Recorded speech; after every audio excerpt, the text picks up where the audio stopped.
Magandang gabi po sa inyong lahat.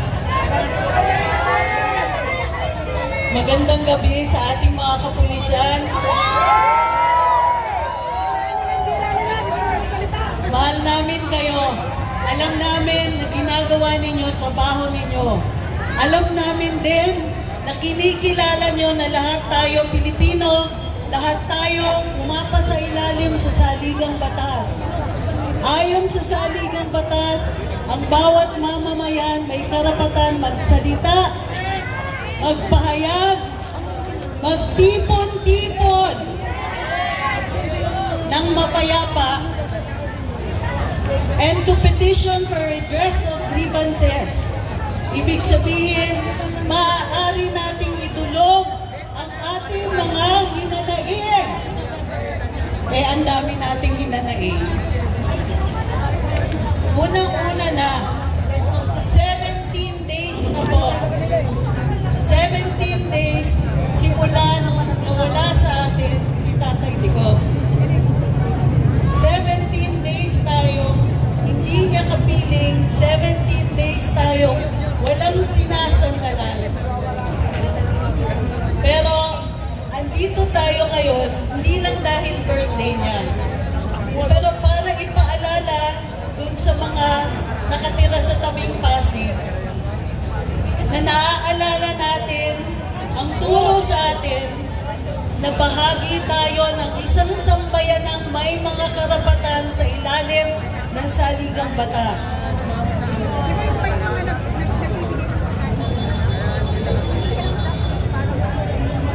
Kung tayo ay nagpupulong-pulong ng mapayapa, hindi dapat tayo ginugulo. Kung tayo ay walang ginagawang masama, walang krimen na ginagawa, hindi pwede tayo hulihin.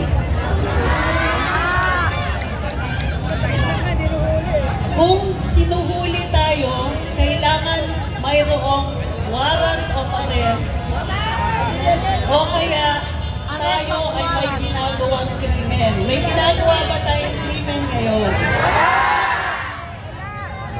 Manatili tayong mapayapa. Dahil gusto ko rin nakasama natin ang ating mga law enforcers para naririnig nila ang ating mensahe. Isa sa natutunan natin sa ilalim ng Administrasyong Duterte ay may karapatan tayong mabuhay ng mapayapa.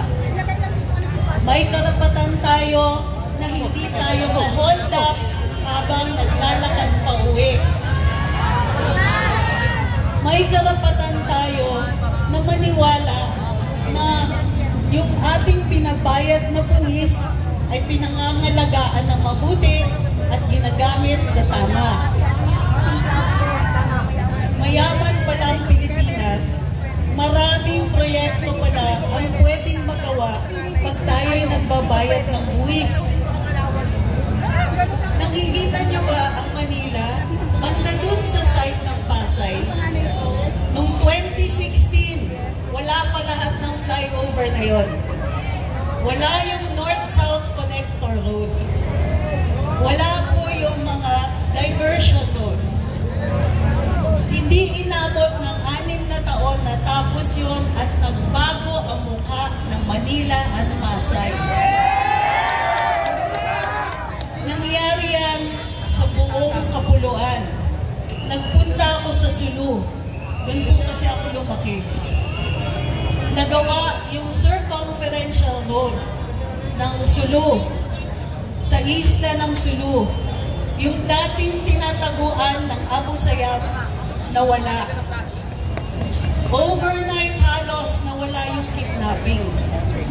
Overnight halos nawala na yung mga labanan, yung barilan sa pagitan ng AFP at ng mga insurgents. Simple lang, ginamit yung buwis natin sa tamang paraan. Noong 2024, ang Administrasyong Marcos nagsingit ng provision sa budget. Yung provision na yon, pinapayagan ang mga GOCC tulad ng PhilHealth, PDIC, GSIS, na magdeklara na sobra daw ang pera nila. At dahil sobrang pera nila, yung iba nun, inilipat dun sa tinatawag na unprogrammed appropriations. Sa petisyon sa Korte Suprema, maliwanag na labag sa batas ang unprogrammed appropriations. Pera ng bayan o halos overnight nawala. Yun po, noong 2024, namigay sila ng halos 800 bilyon ng pera natin na di umano'y ginamit sa ayuda. Wala pong pandemya, walang epidemic. Hindi ito yung ginamit nilang sagot sa kahirapan. Yung pao, napakan mo. Nawalan tayo o nabawasan ng matindi ang nilaan na pera para sa healthcare. Kung kayo po ay nakakaranas ng sakit, may karamdaman, ang panahon ni Duterte, mayroong zero billing. Uuwi ka, wala kang binayad, kahit 5. Dahil sa budget ng 2024, kahit yung mga 4Ps, hindi na po nakakaranas ng libreng gamot o pagpapagamot. Kung ang 4Ps ay 0, paano pa tayo? Wala silang natanggap. Sa kadalasan, 7% lang ng hospital bill natin mababayaran ng PhilHealth kung kayo'y nagbabayad. Ibig sabihin, sa 100,000 pesos na hospital bill nyo, ang sasagutin ng PhilHealth, 7,000 lang. Maswerte pa tayo. Kasi sa 4Ps, kahit malubha ang sakit, tatanggihan sila ng ospital. Ang laki naman ng diferensya nun sa panahon na pwede kang pumasok sa ospital at uuwi nang ginamot ka na at wala kang babayaran. Maraming salamat sa pagbabayad ng buwis at sa maayos na paggamit nito. Ngayong 2025, mas malala ang ginawa nila sa budget natin. Marami nang naligaw. Nasa Korte Suprema ang petisyon at dinidinig. Pero pag dinirinig natin yung oral arguments, lumalala ang nakikita natin. Ang dami pala nating pera. Ang dami pala nating pera na hindi nagamit sa tama. Sinong may kasalanan?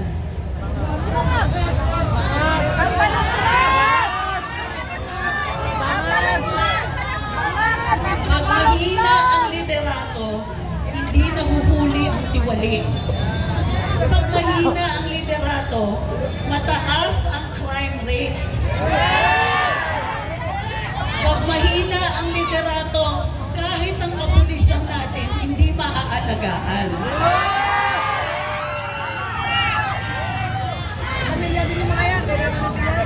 Nangyayalaman kayo o hindi, mga kawani ng PNP, pag nagpupulong kami ng ganito, pati kayo iniisip namin. Iniisip namin ang mga pamilya ng bawat Pilipino. Mga bata na maswerte tayo kung may natututunan pa sila. Bawas ang budget sa edukasyon. Iniisip natin ang mga magulang ninyo, tumatanda na, pero ang laki ng medical expenses. Iniisip namin lahat ng ibang mga kababayan natin na walang trabaho. ang mga OFWs nangungulila, hindi makauwi kasi ang mahal ng bilihin dito. Araw-araw inaalala natin, tinitignan namin, minomonitor namin ang presyo ng bigas. Halos buwan-buwan pinapangakuan tayo na aasikasuhin yung pagkain. Kayo ba? Naramdaman niyo na ba? Kamusta ang bilihan ng bigas? Kamusta ang ulam?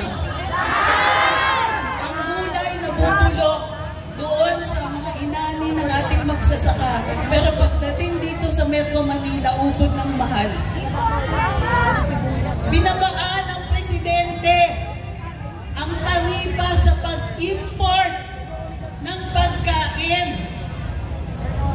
Tiba-tiba ang importers, pero ang mahal pa rin ang pagkain natin. Pag mahina ang liderato, gutom tayo. Magkano ang presyo? Magkano ngayon ang tubig? Magtataas na naman sila.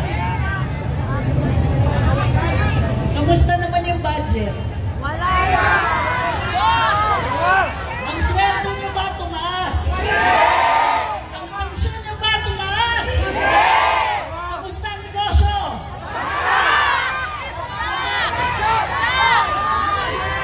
Pag mahina ang liderato, hindi masaya ang taong bayan. Yung kaisa-isang pag-asa namin, pinadala niyo sa Hague.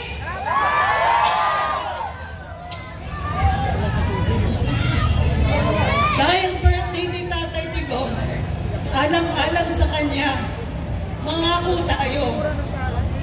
Tatay Digong, ang pangako namin, paglalaban namin yung saligang batas. Pag sinunod ito, walang magugutom eh. Kasi hindi nanakawin yung pera. Pag sinunod natin ito, hindi tayo matatakot maglakad pa uwi sa dilim. Kasi bababa yung crime rate eh. Duterte! Duterte! Duterte! Duterte! Duterte! Duterte! Duterte! Para sa birthday ng ating Tatay Digong, ipaglaban natin ang ating karapatan sa ilalim ng saligang batas. Karapatan namin magpulong-pulong. Gaya ng ginagawa natin ngayon. Nagpupulong tayo ng mapayapa. Nagpupulong tayo ng mapayapa para madinig yung ating hinanaing. Legal yan, Article 3 yan sa saligang batas. Hindi nga dapat kailangan ng permit, sabi ng Korte Suprema eh. Tama! Karapatan natin ito. Karapatan din natin magsalita. Pero pansinin mo, marami nang humihirit. Sedition daw. Inciting to sedition. False publications.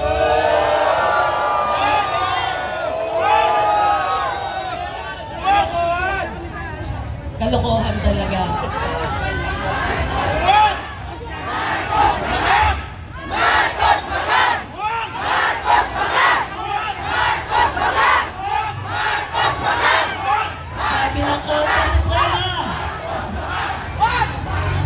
Sabi ng Korte Suprema, pwede natin i-criticize ang ating mga opisyales.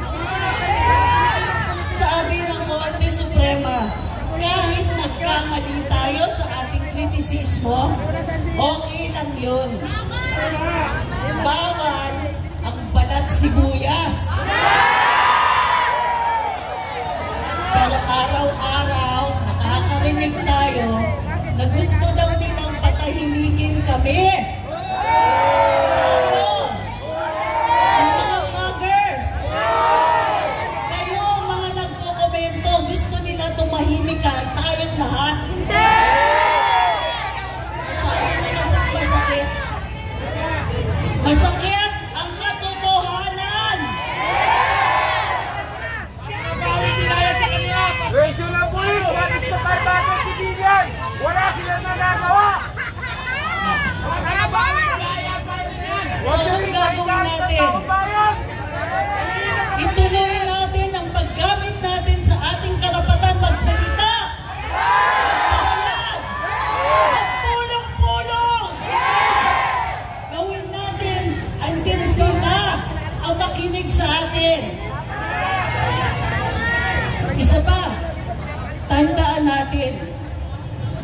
tayo ang naghalal. Ang boses ng masa, boses ng Diyos. Boses ng autoridad. Boses ng saligang batas. Boses ng hari. Tayo ang autoridad. Tayo ang nagluklok sa kanila sa pwesto. Ang pagsasalita natin ay dapat pinakikinggan. Hindi tayo dapat pinapatahimik. Alam niyo kung ano yung pinakaayaw nilang marinig? Katotohanan! Yung katotohanan at yung isang pangalan. Bangap! Anong pangalan yun? Duterte! Duterte! Louder! Duterte! Duterte! Duterte! Duterte! Duterte! Duterte! Duterte! Duterte! Duterte! Duterte! Duterte! Maraming salamat sa inyo. Pagtibayan ng dibdib. Huwag tayong titigil hanggang pakinggan nila tayo. Tuloy ang laban! Maraming tao dito. Salamat, Attorney. At ngayon naman po, bigyan natin ng maiksing pagkakataon. Ito pong grupo na to, 10 beses po silang umiikot ngayon sa